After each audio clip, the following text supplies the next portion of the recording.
ज्ञापन के अंदर हमारी दो मांगे है। हमारे नेताजी भीम आर्मी के नेता संत अम्बेडकर ने आपको बता दिया कि ये मुक्तसर की बेटी नहीं है, ये पूरे देश की बेटी है।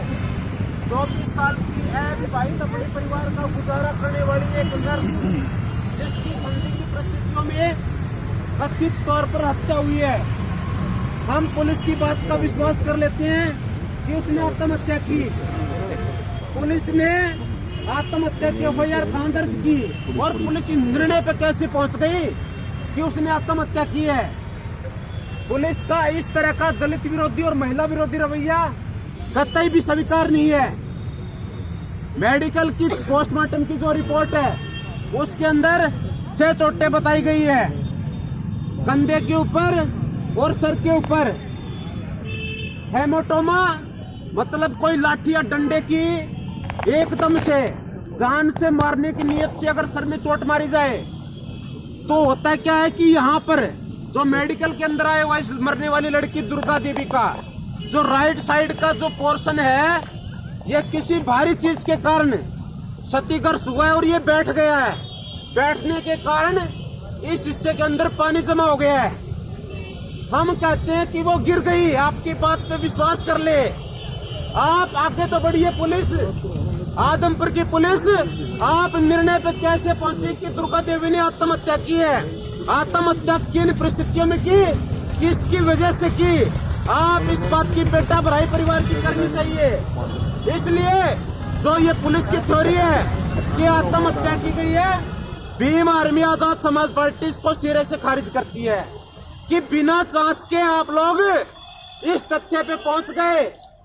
ये आप लोगों की मनमर्जी है। आप लोग, पुलिस ने पुलिस का काम नहीं किया। पुलिस ने जो काम 2 साल के बाद में जज और कोर्ट को करना होता है वो काम पुलिस ने पहले कर दिया।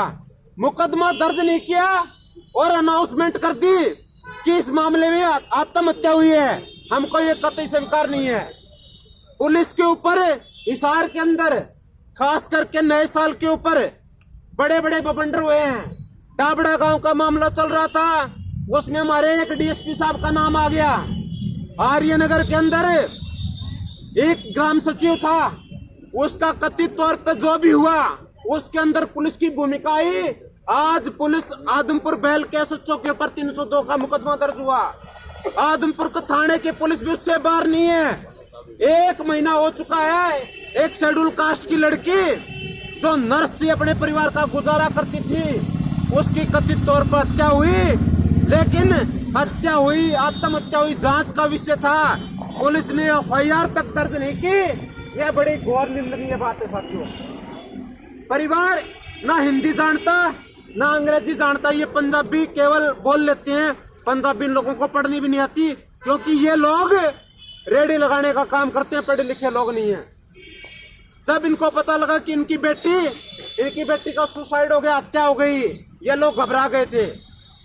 आनन फानन में इन लोगों ने जो हमको बताया कि पुलिस ने खाली कागजों पे साइन करवाए और हम लोगों को बता दिया कि आत्महत्या हुई है। लेकिन इन लोगों ने जब मौके पे जाके मिंडा देवी हॉस्पिटल के अंदर कैमरे चेक करवाए, उन कैमरों के अंदर हर एक जगह पे एडिटिंग मिली, कट मिला।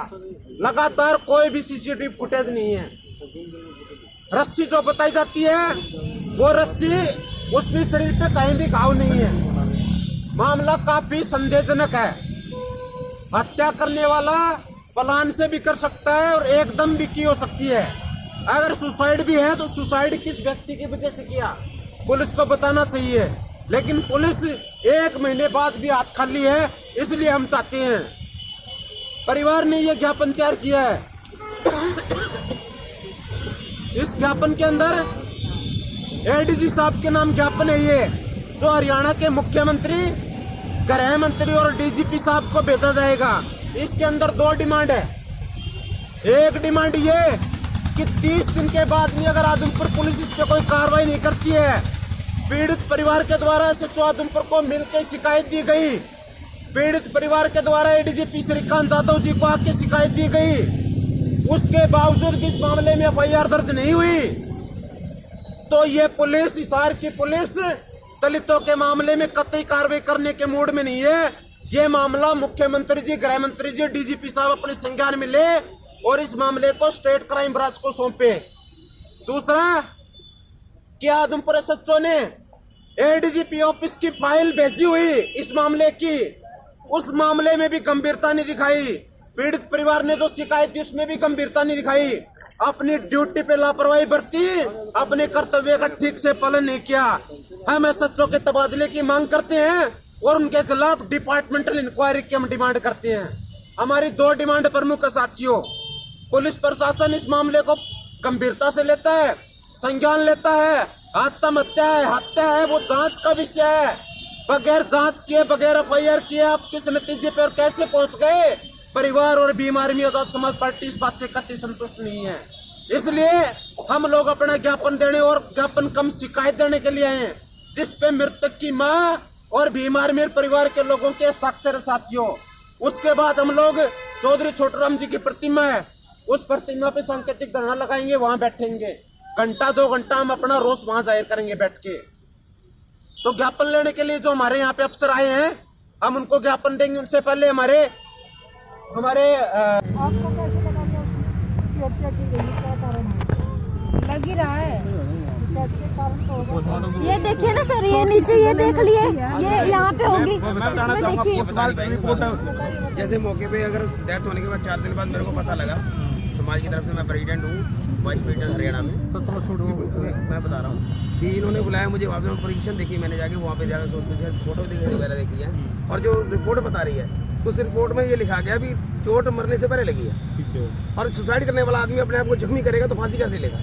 जिसका शरीर फट गया वो फांसी कैसे ले लेगा? उसको होश ही नहीं है, खून में लथपथ लाश पड़ी है, और जो रस्सी उसको बंधी हुई है पंखे में नहीं बंधी हुई उसको, सुसाइड कैसे होगी? क्या रस्सी अकेले आदमी लेके फांसी ले सकता है?